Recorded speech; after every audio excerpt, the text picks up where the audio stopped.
Simulan natin ang ating pagdiriwang sa ngalan ng Ama at ng Anak at ng Espiritu Santo. Amen. Ang pagpapala ng ating Panginoong Hesukristo, ang pag-ibig ng Diyos Ama at ang pakikipagkaisa ng Espiritu Santo naway sumainyong lahat.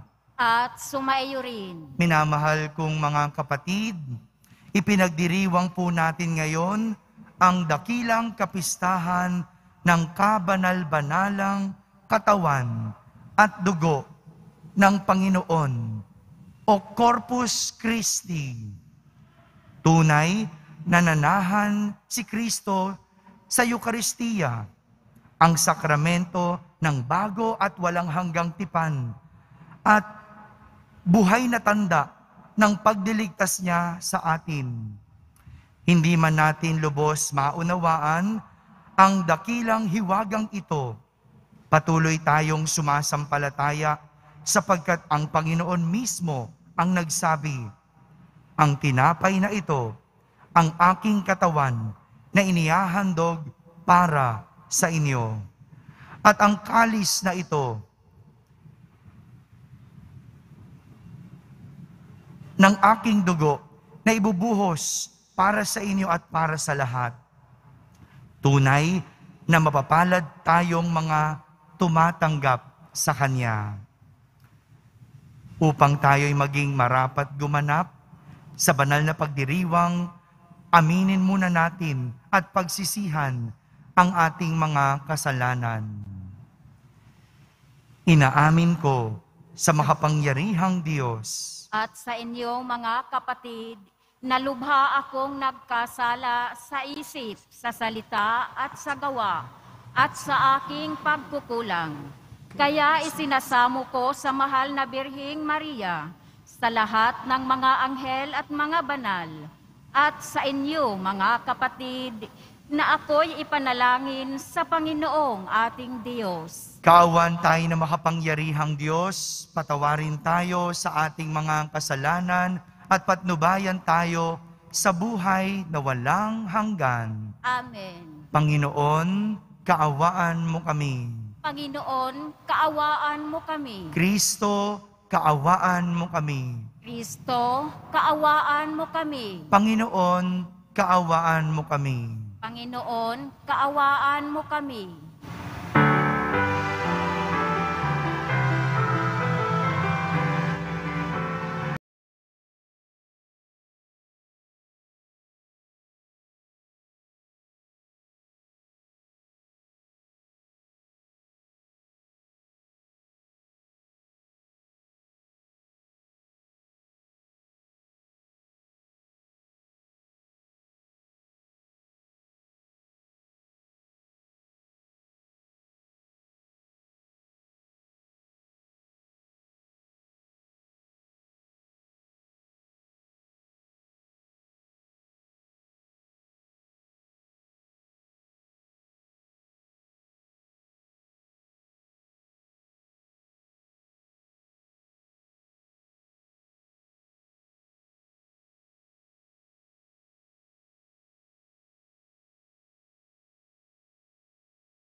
Manalangin tayo.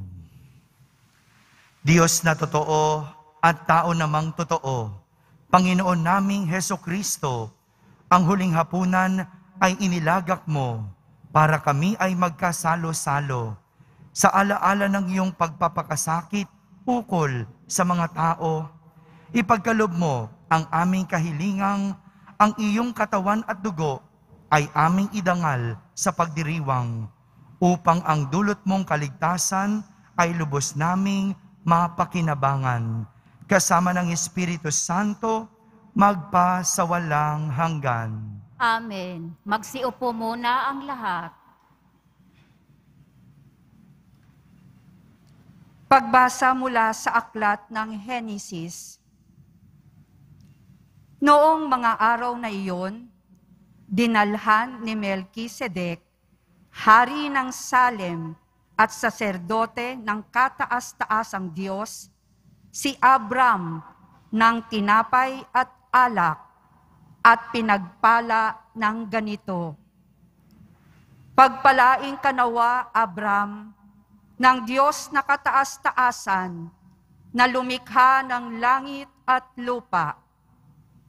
Purihin ang kataas-taasang Diyos na nagbigay sa iyo ng tagumpay. At ibinigay ni Abram kay Melkisedek ang ikapo ng lahat ng kanyang nasamsam. Ang salita ng Diyos. Salamat sa Diyos. Ika'y paring walang hanggan, katulad ni Melkisedek. Ika'y paring walang hanggan katulad ni Melkisedek. Sinabi ng poon sa hari ko't Panginoon, maupo ka sa kanan ko hanggang ang kaaway mo ay lubos na mapasuko pagkat iyong matatalo. Ika'y paring walang hanggan katulad ni Melkisedek. Magmula sa dakong Siyon, ay palalawikin niya ang lupaing iyong sakop, at lahat ng kaaway mo'y sakupin at pagharian. Gayon ang kanyang utos. Ika'y paring walang hanggan katulad ni Melkisedek. Sasamahan ka ng madla kung dumating ang panahong lusubin ka ng kaaway. Magmula sa mga bundok, lalabas at sasamahan ka ng mga kabataan. Ika'y paring walang hanggan katulad ni Melkisedek. Panginooy may pangako na ito'y tiyak mangyayari. Ganito ang kanyang saysay. Katulad ni Melkisedek, gagawin kang saserdote na hindi na wawasakan. Ika'y paring walang hanggan katulad ni Melkisedek.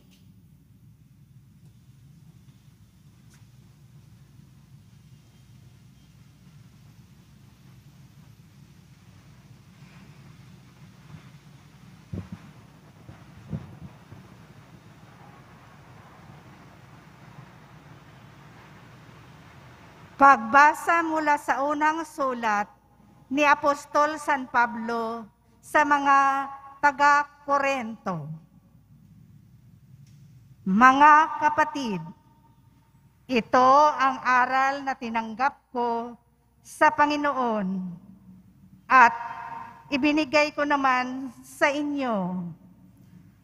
Ang Panginoong Hesus, noong gabing siya'y ipagkanulo, ay dumampot ng tinapay, nagpasalamat at pinaghati-hati ito at sinabi, ito ang aking katawan na inihahandog para sa inyo. Gawin ninyo ito sa pag-alala sa akin. Gayon din naman, matapos maghapunan, ay hinawakan niya ang kalis at sinabi, ang kalis na ito ay ang bagong tipan na pinagtibay sa aking dugo. Tuwing inumin ninyo ito, gawin ninyo ito sa pag-alala sa akin. Sapagkat tuwing kakain kayo ng tinapay na ito at iinumin sa kalis na ito, ay ipinaghahayag ninyo ang kamatayan ng Panginoon hanggang sa muling pagparito niya. Ang salita ng Diyos. Salamat sa Diyos. Magsitayo na po ang lahat.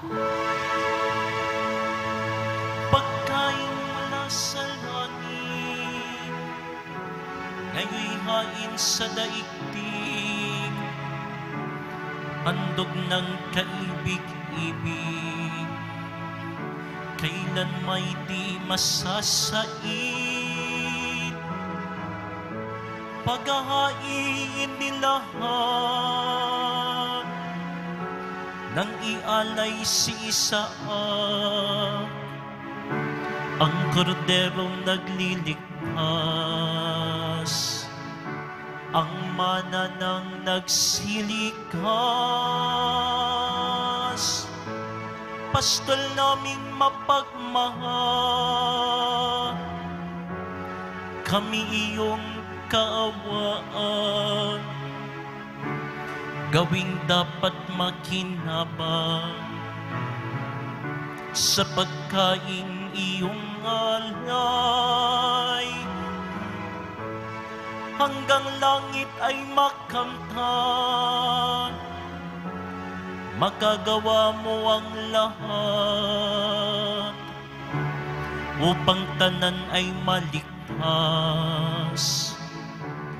Akayin mo sa iyong hapag, lahat kaming iyong alagad, sa buhay mong walang wakas.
Sumainyo ang Panginoon. At sumaiyo rin. Ang mabuting balita ng Panginoon ayon kay San Lucas. Papuri sa iyo, Panginoon.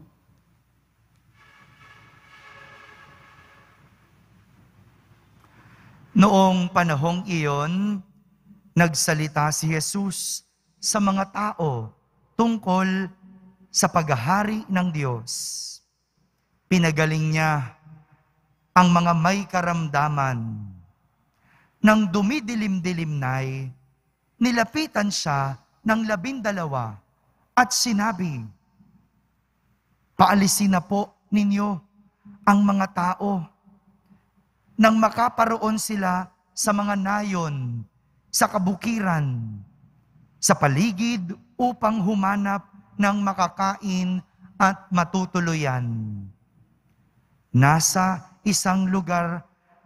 isang ilang na lugar na po tayo. Ngunit, sinabi niya, kayo ang magbibigay sa kanila ng makakain." Sumagot sila, wala po tayo, kundi 5 tinapay at 2 isda. Kaya kailangang bumili kami ng pagkain para sa mga taong ito. May 5,000 lalaki ang naroroon. Ngunit sinabi niya sa kanyang mga alagad, paupuin ninyo sila ng pulu-pulutong na tigli 50. Gayon nga ang ginawa nila. Pinaupo ang lahat. Kinuha ni Jesus ang 5 tinapay at 2 isda. Tumingala sa langit at nagpasalamat sa Diyos. Pinaghati-hati niya ang mga ito at ibinigay sa kanyang mga alagad upang ipamahagi sa mga tao. Nakakain ang lahat at nabusog. Tinipon ng mga alagad ang lumabis at nakapuno sila ng 12 bakol. Mga kapatid, ang mabuting balita ng Panginoon. Pinupuri ka namin, Panginoong Heso Kristo. Magsiupo muna ang lahat. Isang magandang araw po sa inyong lahat. Pakibati mo naman ang katabi mo ng magandang umaga. Nais kong simulan ang ating pagninilay sa isang kwento. At ang aking kwento ay tungkol sa isang ina. Isang araw, itong nanay na ito ay nagpunta sa isang grocery. Doon, namili siya ng kaunting pagkain. Bago siya pumasok sa grocery, inilabas niya sa kanyang wallet yung kanyang pambayad. Sinuyod niya yung bawat estante sa grocery at iniisip at pinipiling mabuti ang kukunin at bibilhin sapagkat sapat lang o budgeted lang ang kanyang dalang pera. Nang makarating na siya sa kahera, nagulat siya at nakita niya na napasobra ang kanyang kinuhang pagkain sapagkat mas malaki yung kanyang bill sa kanyang hawak na pera. Kaya naman, isa-isa niyang pinili uli yung kanyang binili at ibinalik. Pinipili niyang mabuti kung ano ang ibabalik. Sa kanyang likuran ay mayroong isang lalaki. Pinapanood siya at tinitignan ang nangyayari. Dumukot ang lalaki at inabot ang pera sa babae. Pagpupumilit nitong sinabi, tanggapin po ninyo, huwag na po ninyong bawasan iyan. Tanggapin niyo po ito. Ngunit tumanggi ang nanay at sinabi, hindi na po, nakakahiya naman po. Nagpumulit ang lalaki at nagrason. Sabi niya, araw-araw, binibilan ko yung nanay ko ng bulaklak sapagkat siya'y nasa ospital at may sakit. Araw-araw, binibilan ko para sumaya siya. Ngunit kanina, nang inilapag ko ang bulaklak sa kanyang tabi, nagalit siya. Sabi ng nanay ko, gamitin ko na lang ang aking pera sa mas kapaki-pakinabang. Kaya ito po, tanggapin niyo po ang bulaklak ng nanay ko. Sabay abot ng lalaki ng pera sa isang ina. Mga kapatid, ngayong araw na ito, atin pong ipinagdiriwang ang dakilang kapistahan ng kabanal-banalang katawan at dugo ng ating Poong Jesus Nazareno.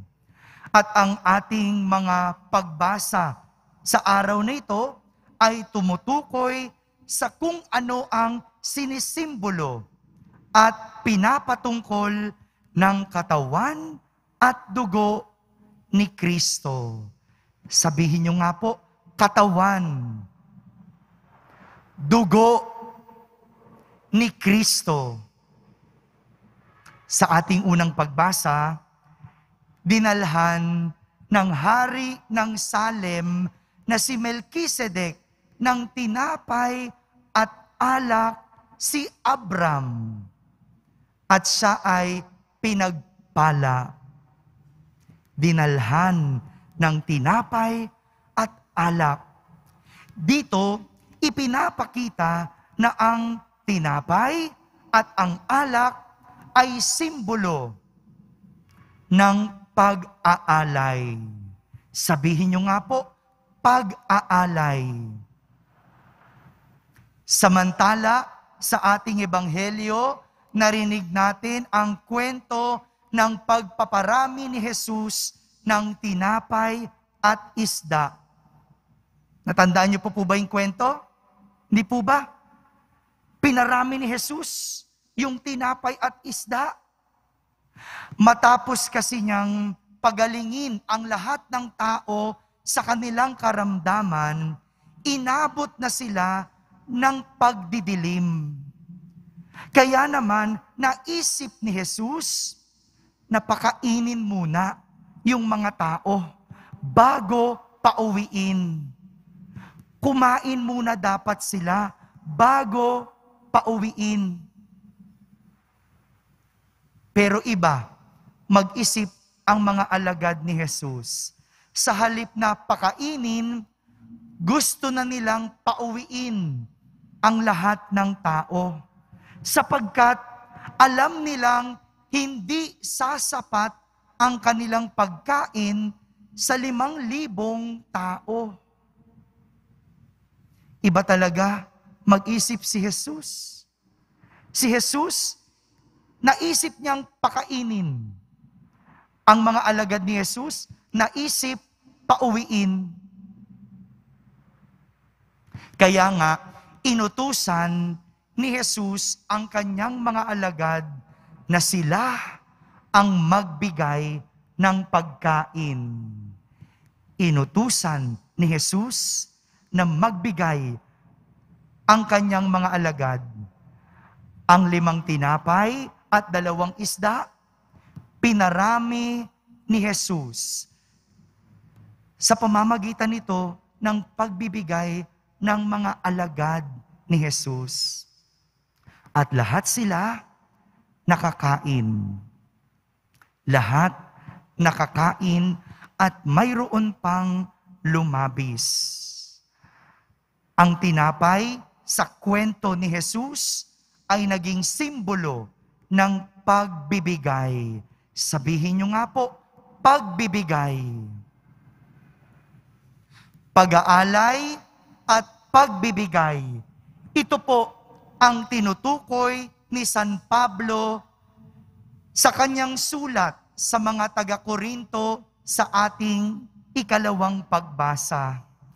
Ang tinapay na siyang simbolo ng katawan ni Jesus na inihahandog sa lahat bilang pag-alaala sa Kanya.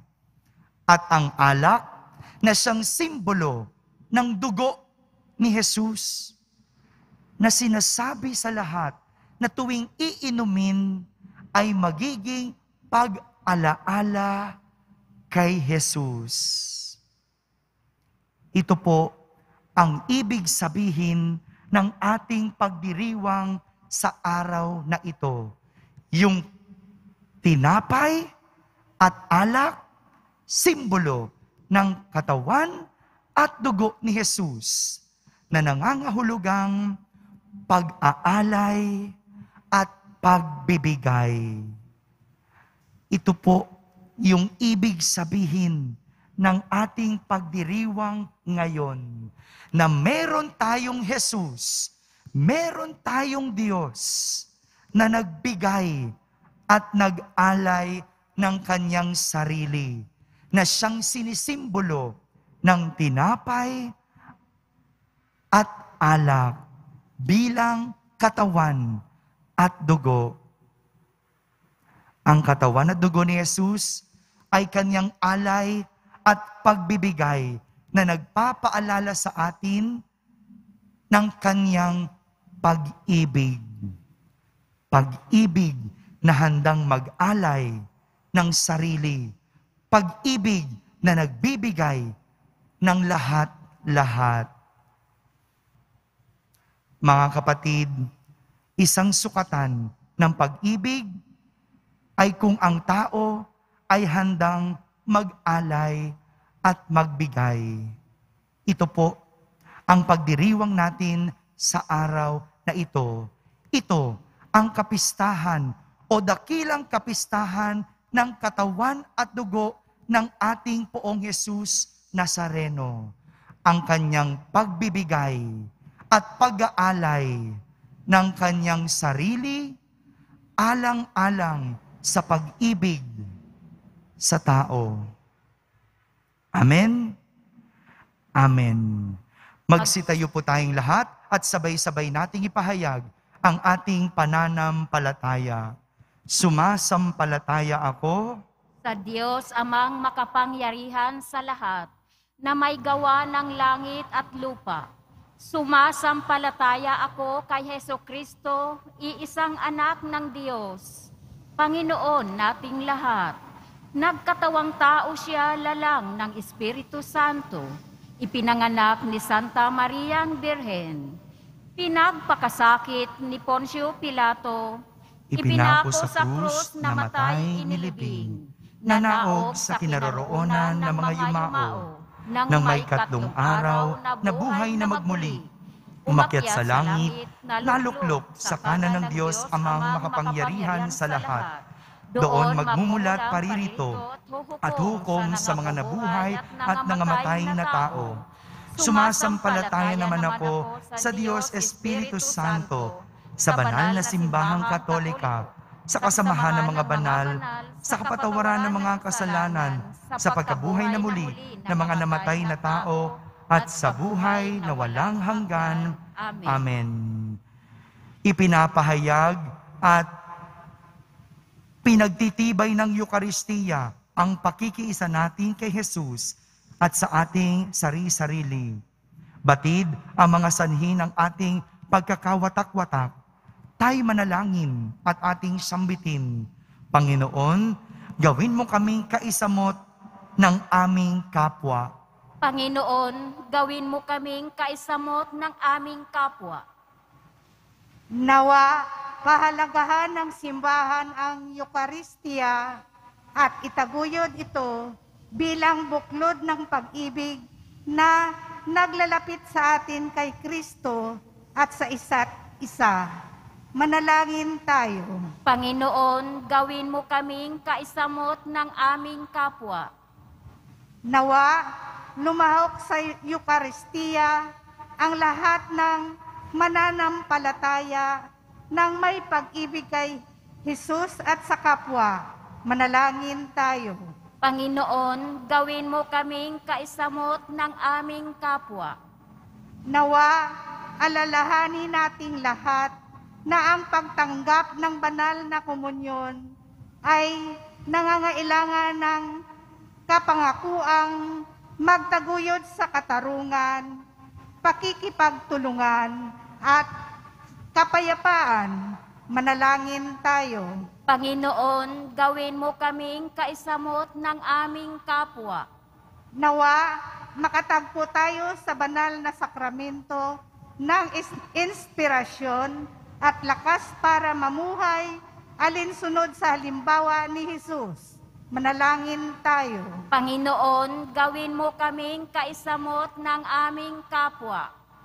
Nawa, para sa lahat ng malapit ng mamatay, ang Eucharistia ay maging paunang tikim na ganap na pakikiisa sa Diyos at lahat ng mga santo.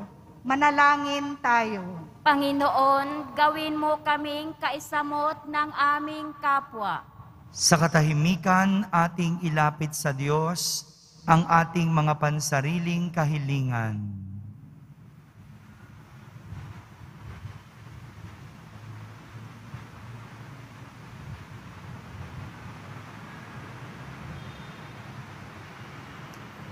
Manalangin tayo. Panginoon, gawin mo kaming kaisamot ng aming kapwa. Panginoong Hesus, pagkain ng buhay na walang hanggan, pawiin mo sa amin at sa aming pamayanan ang lahat ng hadlang sa pakikipag-isa sa iyo at sa aming sari-sarili. Gawin mo kaming mga tanda ng tagapaghatid ng pag-ibig na nag-uugnay sa iyo sa Ama at Espiritu Santo. Amen. Magsiupo muna ang lahat.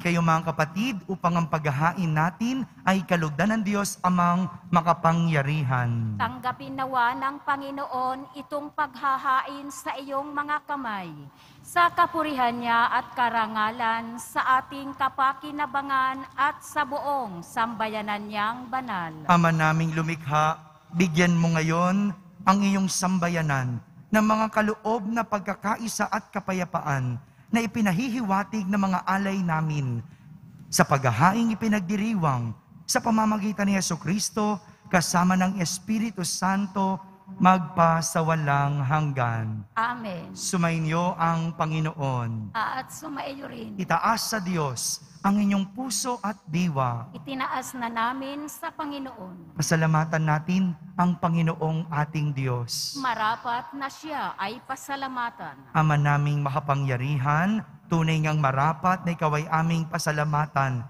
sa pamamagitan ni Jesucristo na aming Panginoon. Siya ang talagang dakila at lagi mong ikinalulugod na paring naghahain para sa sansinukob. Itong pag-aalay na tangi mong ibinukod. Ang pagdiriwang sa huling hapunan ay paghahain niya para sa tanan upang alalahanin namin at pagsaluhan. Ang laman niya'y inihain upang lahat ay buhayin. Ang dugo niya'y dumanak ng lahat ay mapatawad. Kaya kaysa ng mga anghel na nagsisiawit ng papuri sa iyo nang walang humpay sa kalangitan, kami nagbubunyi sa iyong kadakilaan.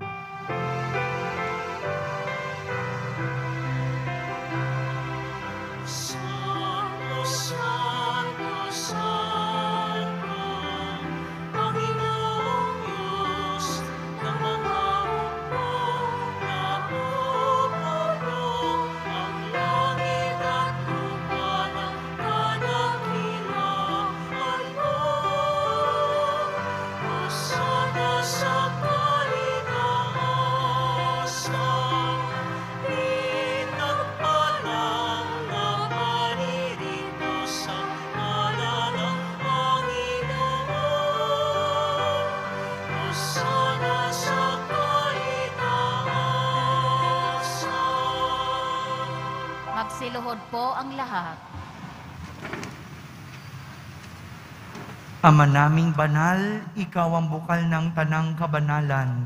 Kaya't sa pamagitan ng iyong Espiritu ay gawin mong banal ang mga kaloob na ito upang para sa amin ay maging katawan at dugo ng aming Panginoong Hesukristo. Bago niya pinagtiis ang kusang loob na maging handog, hinawakan niyang tinapay, pinasalamatan kanya, pinaghati-hati niya iyon, iniabot sa kanyang mga lagad at sinabi, "Tanggapin ninyong lahat ito at kanin. Ito ang aking katawan na inihahandog para sa inyo."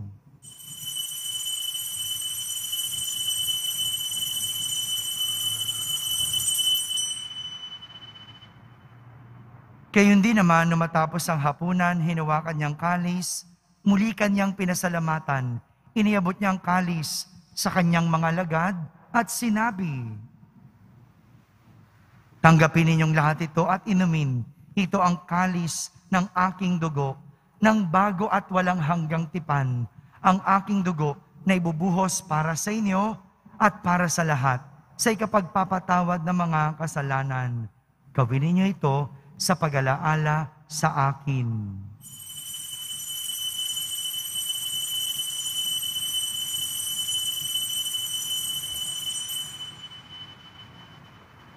Magsitayo po ang lahat. Ipagbunyi natin ang misteryo ng pananampalataya.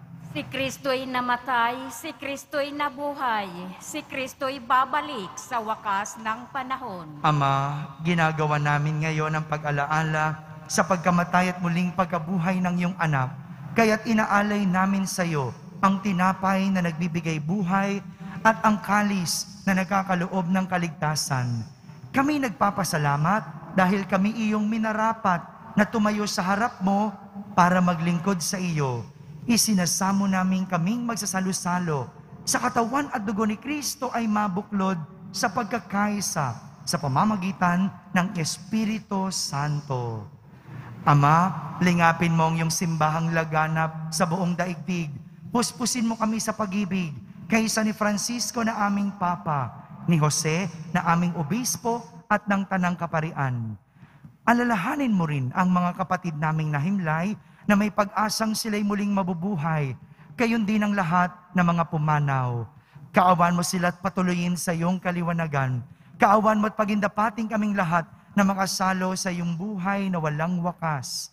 Kaisa na mahal na Birheng Maria na Ina ng Diyos, ng kabiyak ng puso niyang si San Jose, kaysa ng mga apostol at ng lahat ng mga banal na namuhay dito sa daigdig ng kalugod-lugod sa iyo.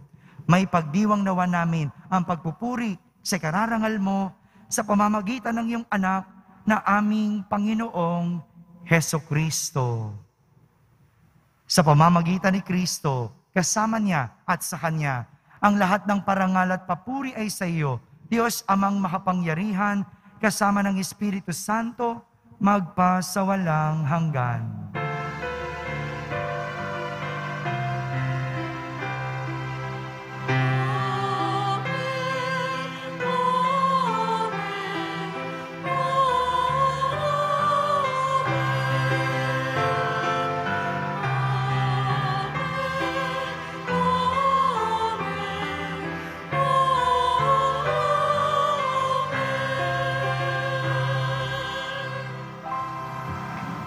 Sa tagubilin ng mga nakahagaling na utos at turo ni Jesus na Panginoon natin at Diyos, ipahayag natin ng lakas loob. Ama namin, sumasalangit ka. Sambahin ang ngalan mo, mapasa amin ang kaharian mo. Sundin ang loob mo dito sa lupa para nang sa langit. Bigyan mo kami ngayon ng aming kakanin sa araw-araw, at patawarin mo kami sa aming mga sala, para ng pagpapatawad namin sa nagkakasala sa amin. At huwag mo kaming ipahintulot sa tukso, at iadya mo kami sa lahat ng masama. Hinihiling namin kami iadya sa lahat ng masama, pagkalooban ng kapayapaan araw-araw, iligtas sa kasalanan at ilayo sa lahat ng kapahamakan. Samantalang aming pinananabikan ang dakilang araw ng pagpapahayag ng tagapagligtas naming si Hesukristo.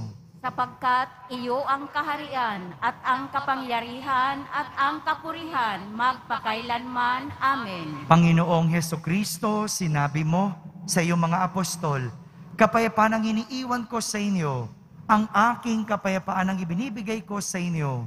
Tunghayan mo ang aming pananampalataya at huwag ang aming pagkakasala. Pagkalooban mo kami ng kapayapaan at pagkakaisa ayon sa iyong kalooban, kasama ng Espiritu Santo, magpa sa walang hanggan. Amen. Ang kapayapaan ni Kristo ay laging sumainyo. At sumaiyo rin. Magbigayan kayo ng kapayapaan sa isa't isa. Kapayapaan po para sa lahat.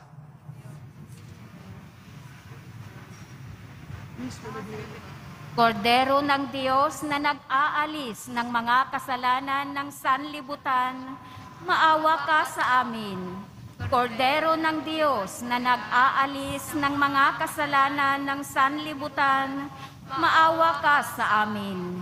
Kordero ng Diyos na nag-aalis ng mga kasalanan ng sanlibutan, ipagkaloob mo sa amin ang kapayapaan.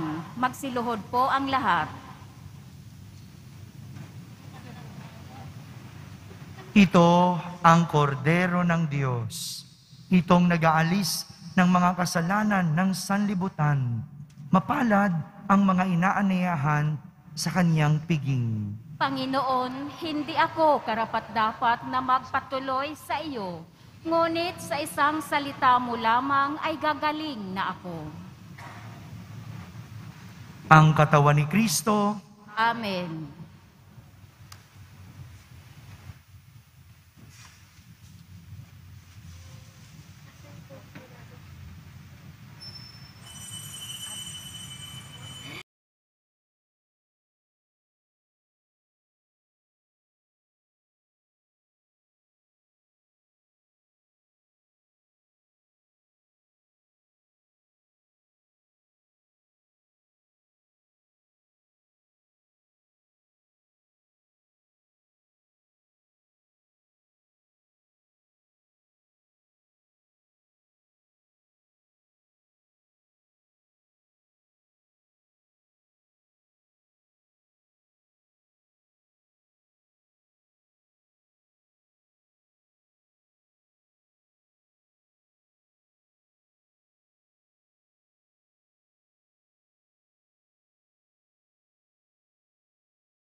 Manalangin tayo. Panginoong Hesukristo, hinihiling naming kami gawin mong makasalo ng lubusan sa bunga ng banal na pakikinabang sa iyong buhay na idinudulot sa piging ng paghahain ng iyong katawat dugong banal kasama ng Espiritu Santo magpa sa walang hanggan. Amen. Sumainyo ang Panginoon. At sumaiyo rin. Pagbabasbas ng Poong Yesus Nazareno. Mahal na Poong Yesus Nazareno, inihayag mo sa pamamagitan ng krus ang walang maliw na pag-ibig ng Diyos sa sangkatauhan. Pakinggan mo ang kahilingan ng iyong angkan na nagsusumamo sa iyo. Makamtanawan nila ang inyong katugunan at tanggapin ang kasagutan na may utang na loob na tinatanaw. Basbasan din po ninyo ang lahat na may karamdaman, nahihirapan, mga amang naririto ngayon, may mga dalang imahen at dasalan. Sa pamamagitan ng bendisyon na ito, naway maalala nila ang mga pangako nila noon sa binyag, na ikaw ang kanilang iibigin at pagdilingkuran bilang Panginoon, magpa sa walang hanggan. Amen. At pagpalain kayo ng makapangyarihang Diyos, Ama, Anak, at Espiritu Santo. Amen. Tapos na po ang ating pagdiriwang humaiking taglay ang pag-ibig at kapayapaan ng Poong Jesus Nazareno. Salamat sa Diyos.